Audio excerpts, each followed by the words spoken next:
এখন যে ওয়ার্ডটা দেখব সেটা হচ্ছে ডিসার্ন।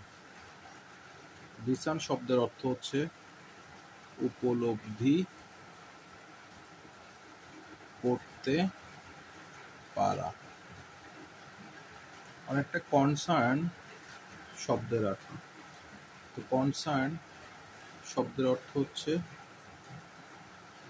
উদ্বিগ্ন, কিন্তু ডিসার্ন শব্দের অর্থ উপলব্ধি করতে পারা।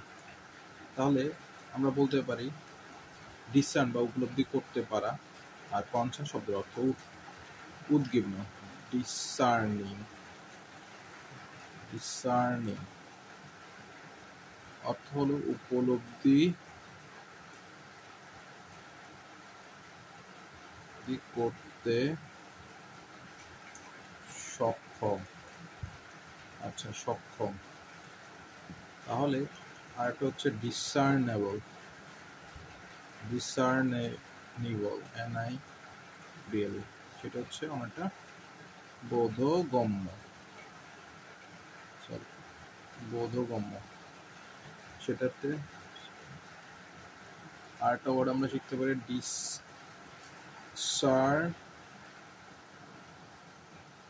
ডিসার্নমেন্ট। সেটা একই রকম,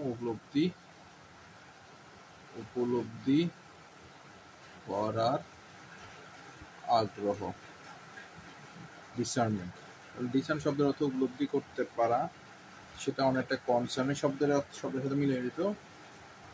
আর ডিসার্নিং উপলব্ধি করতে সক্ষম, ডিসার্নিবল শব্দের অর্থ বোধগম্য, আর ডিসার্নমেন্ট শব্দের অর্থ উপলব্ধি করতে পারার আগ্রহ। ধন্যবাদ।